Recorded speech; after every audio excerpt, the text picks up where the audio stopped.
Hey, the internet, y'all got us all the way up. We met that dude, Duke the Jeweler, the night before. We was gambling. The next day, dude followed us to the concert. When we left out the concert, we under the garage, dude went to his car by himself and walked down to the parking lot. That's when somebody tried to kill him. He's the one that's tied to the dude that makes the loaded dice. Right? Check the play out. All entertainers, when you go to Houston, stay away from J. Prince Jr. The whole play going on. Here go the play right here. The play is the loaded dice.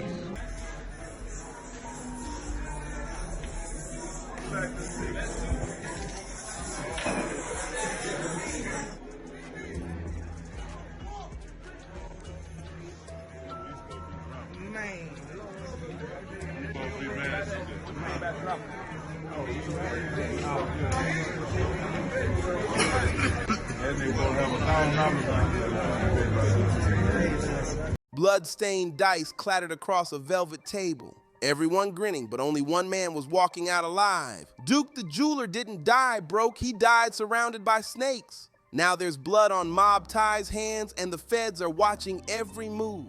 Duke wasn't robbed, he was executed. And it wasn't some masked figure creeping through an alley either. He took his last steps after leaving Boogie's dice game with people who were dapping him up one minute, then possibly throwing signs the next. And now, those same faces are under major federal pressure. 50 Cent's out here stirring the pot, reposting all the whispers and receipts hinting that this wasn't just street drama. It was a whole setup. And here's where it gets straight out of a movie, because just 2 weeks before Takeoff lost his life at another dice game gone wrong, Duke was the one shutting down the table at a J. Prince Jr. event. Coincidence? Doesn't seem like it. When the wrong person starts winning at the wrong table, that's when things go left, fast.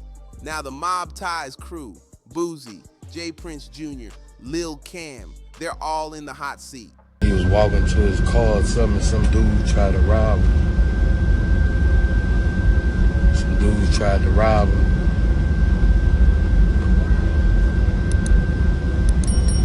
Some dudes had tried to rob me, had walked off by himself. I had just met dude yesterday.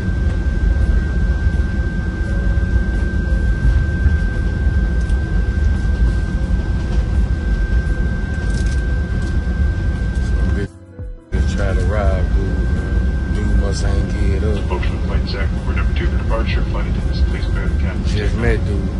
What started as background noise is now full-blown sirens. But how did this even begin? Time to zoom out. That dice game wasn't just for fun.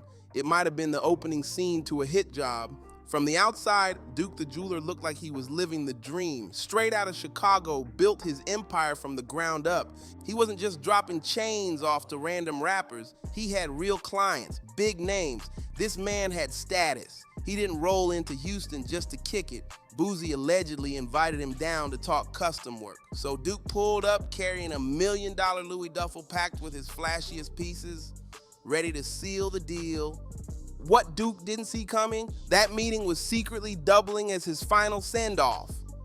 Let's zoom in on that dice game, because according to leaked audio from WAC 100, straight from a source knee-deep in the streets, this wasn't no chill night of gambling. This was a setup, allegedly. Word is J. Prince Jr. been running what folks are now calling a loaded dice ring. And guess who's always at the table? Lil Cam, Big Capri, and Wolf, the same three every single time. They rotate the dice like it's a coded ritual. And you know what that means? The house always eats, unless someone slips up. And that night, somebody slipped. Wack says Duke caught dice that weren't meant for him, and they were rigged. But instead of folding, he started stacking. First a few hundred, then thousands, then tens of thousands, fast, real fast. And when someone starts breaking a fixed system like that, the ones behind it start sweating. Now here's the real kicker. Insiders claim Jay Prince Jr. allegedly snags 30% of every single haul from these dice nights. So Duke wasn't just winning, he was threatening someone's bag. And Duke wasn't low-key about it either. He was lit that night, dripping in ice, throwing stacks like party favors, filming everything for the gram, big flex energy. We was in a garage. He must have walked outside to the parking lot. We was in the garage. We heard this, but it like they was far away in the parking lot. He must have went to his car or something. Dude was finna make a piece for him too. Damn.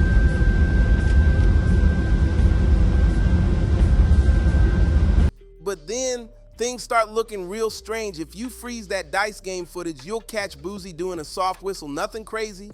But watch close, his nephew immediately locks eyes with Duke. Then a guy in a red hoodie taps the nephew's arm like a sign. Suddenly, the whole room's energy flips. 1 second, Duke was laughing, tossing dice, owning the room. The next, it felt like a silent countdown. And just minutes later, he's gone. That kind of tension can't be faked. It wasn't paranoia, it was body language. When you walk into a room full of people who already know how your night ends, you feel it in your bones. Still think this was just a regular dice game? Ask yourself this. Why would a millionaire like Boosie bring a guest dripping in over $1 million worth of jewelry into a dice game packed with unfamiliar faces and not post up any security? Makes no sense. And what about Jay Prince Jr.? Why didn't he make sure there was some kind of protection for an out-of-town guest carrying that kind of shine?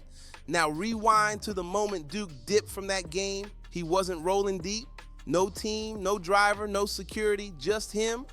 Walking alone through a dark Houston lot after being surrounded by millions in jewelry and straight cash. If that doesn't sit right, it's because it ain't right. And then it all flips. Within minutes, gunshots, Duke gets ambushed and shot dead. But here's where it gets really twisted. In most setups or stick-ups gone bad, what's the first thing that disappears? The jewels, the money, but not this time. Duke's body was found with everything still on him. Every single piece. That same $1 million ice he wore to Boosie's concert earlier, still there. So ask yourself, what kind of robbery leaves all that behind? And here's the real mic drop, the Louis Vuitton bag, the same one Duke was carrying with all his unreleased high-end jewelry designs. Entertainer invites him in, act like he's covering for him, hanging out, everything is cool. Let's go here, let's go there, let's go here, let's go there. He introduces the dice game. He got 3 right, who rotate the dice. Now these dice is loaded. Tell me it's a Wolf, Big Caprice, and watch this, and Little Cam are the loaded dice rotators, right? He said what? There was a situation that occurred that a certain jeweler round and got past the dice on accident and was hitting on them for a couple hundred. They got irritated about that. I ain't gonna go too far into that story because, right, boom. The only way they could get their money back was however their money back. He said, but Lil Cam, Wolf, and Big Caprice are the 3 designated to say I'm up, I got the next, and they pass the dice to each other, but they loaded, but they shooting. Didn't just vanish, it turned up inside Boogie's house. Let that sink in. Confirmed by Houston PD. Whether Duke handed Boogie the bag for safekeeping during the game or Boogie grabbed it later, we don't know. But what's clear? The bag made it back, Duke didn't. And Boogie's response, a shaky Instagram live from an airplane claiming he barely even knew Duke, said Duke just walked off. Really? That's the story? Didn't Boogie say Duke was supposed to make him a custom chain? So how you barely knew him, but still invited him to a private dice game and let him walk alone to his car? wearing over $1 million in ice. Something's not adding up. And Boogie didn't look cool and collected in that video either. He looked spooked, pale, nervous. And if you thought that was sketchy, buckle up. It only gets deeper. The feds had already been circling Boogie for other legal drama. But after Duke's death, they spun this into a separate federal case. No delays, no combining it with older charges. This one's focused only on what went down with Duke. So the feds did what they do best. They tracked Duke's phone. Last ping, Boogie's recording studio. And unless Duke's phone learned how to walk there by itself, somebody in Boogie's circle took it, and get this, they didn't even try to hide the evidence. They didn't wipe it, didn't trash it. The phone just went dark after that ping, meaning someone manually shut it off. That's when the feds really got fired up. Next, they hit Duke's rental car with a full forensic sweep. And guess what? Prints from Boogie's nephew and cousin showed up inside.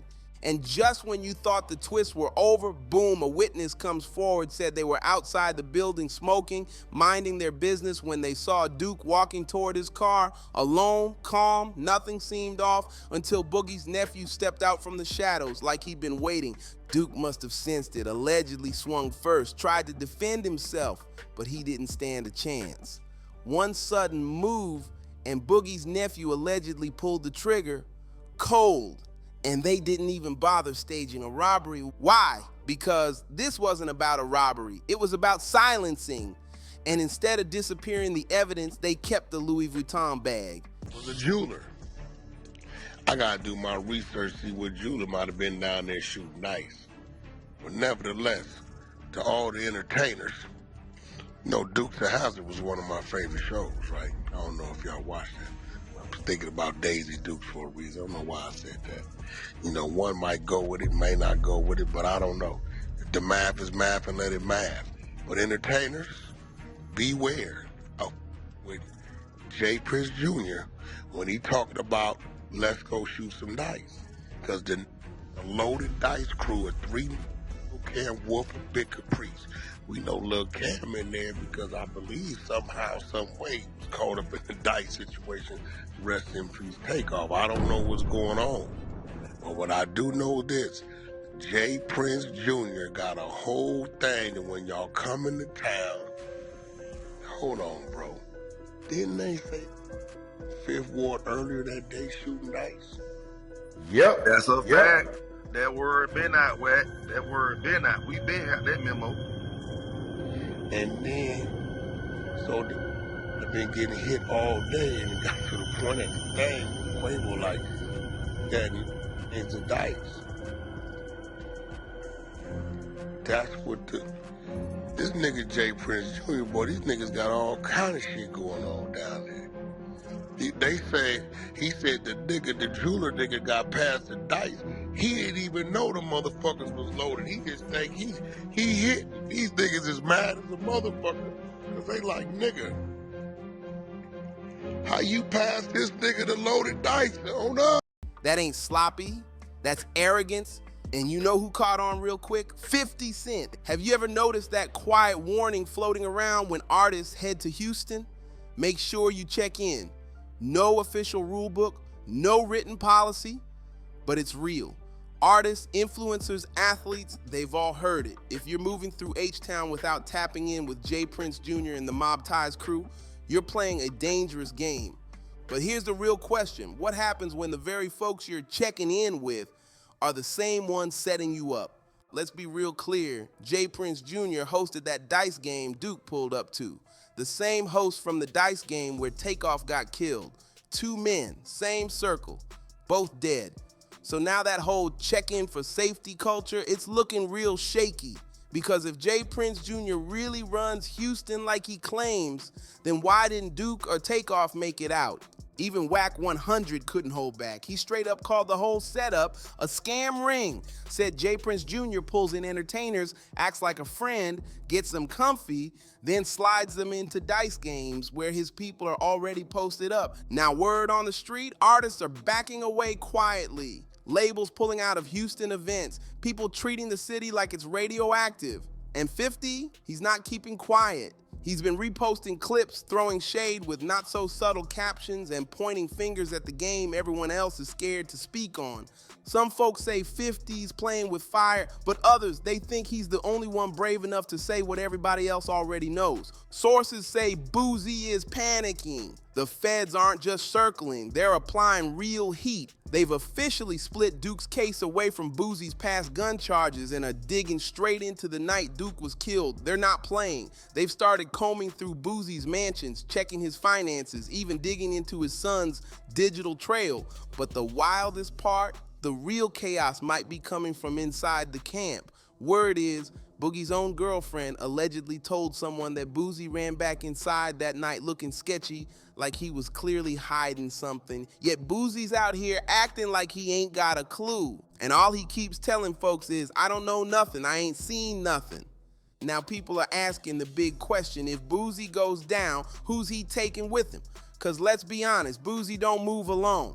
His nephew's involved, his cousin's name is in the mix, and now he's tangled up with J. Prince Jr., who's already feeling the heat after Takeoff's murder. The connections are crisscrossing fast, and they all point back to one place, that dice table. And just when you thought the mess couldn't get messier, boom! Finesse 2 times steps into the picture. This is the same artist Mob Ties once backed heavy, but now he's pulling away hard. He went from shouting out J. Prince Jr. in interviews to barely saying the man's name. Something definitely flipped behind the scenes. And at first it looked like Finesse just faded out. No concerts, no appearances, no hanging backstage with Jr., but then the whispers dropped. Supposedly all the drama started over a woman, and not just any woman, Finesse's baby mama. Months back, she and her mom allegedly lined him up, called the cops, and got him locked up for a probation violation. And guess who stepped in to get Finesse out? J. Prince Sr. himself. Quietly behind the scenes, he made a few calls. And just like that, Finesse was back on the streets within 2 weeks. But instead of showing love or loyalty, Finesse ran right back to the same woman that got him caught up in the first place.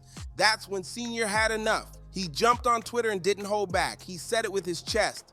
I told the homie to stay the FK away from that woman if he loves his life, but the homie wouldn't listen to my words, even though I had to step in to get him out of prison. Y'all better be careful out here thinking these women have your best interest at heart. And that's when the real mess kicked in. The streets started buzzing with heavy rumors. Word is, J. Prince Jr. might have gotten Finesse's girl pregnant behind his back. Is it confirmed? Nah. But the fact that people are believing it and Finesse hasn't shut it down, that says a lot. Some fans tried to brush it off as just gossip, but others started seeing a full-blown pattern. J. Prince Jr. is beefing with Takeoff's family. He's got tension brewing with Boosie behind closed doors. And now Finesse is publicly spiraling, pulling away from Mob Ties, and looking like he's about to air out everything. People are starting to ask, how many bridges can you burn before the whole empire caves in? Because here's the thing. When you build your power off silence, intimidation, and behind-the-scenes control, it only takes one person flipping, one artist speaking up, one witness breaking silence, and the whole structure can collapse in a flash. So now the question on everybody's mind, who's gonna talk first? Will it be Boosie finally breaking under pressure? Will Finesse come clean and spill what really went down? Or will 50 Cent's non-stop mission to expose Mob Ties force J. Prince Jr. to do the unthinkable, break the code, and save himself? One thing's for sure, the collapse has already started, and those whispers, they're turning into full-blown knocks at the door. Behind closed doors, the feds are moving quiet. They're running deep checks through Boosie's whole estate, his Baton Rouge mansion, his Georgia land, even digging into bank records. This ain't just an investigation anymore. Boosie's being watched. But don't get it twisted. It's not just Boosie in the crosshairs. J. Prince Jr.'s name is getting dragged right alongside him. Artists are backing off. Labels are ghosting Houston events. This ain't no rap beef. It's giving Ryko energy now. And here's the wildest part. Word is Duke's killer might have been caught on camera. One little clip. That's all it takes. Whether it leaks to TMZ or lands in a Fed's inbox once that footage drops, it's checkmate. If you've been locked into this story, drop a like, hit that subscribe, and share this with someone who needs to hear it. Let us know in the comments who you think's gonna fold first. And we'll see you on the next one.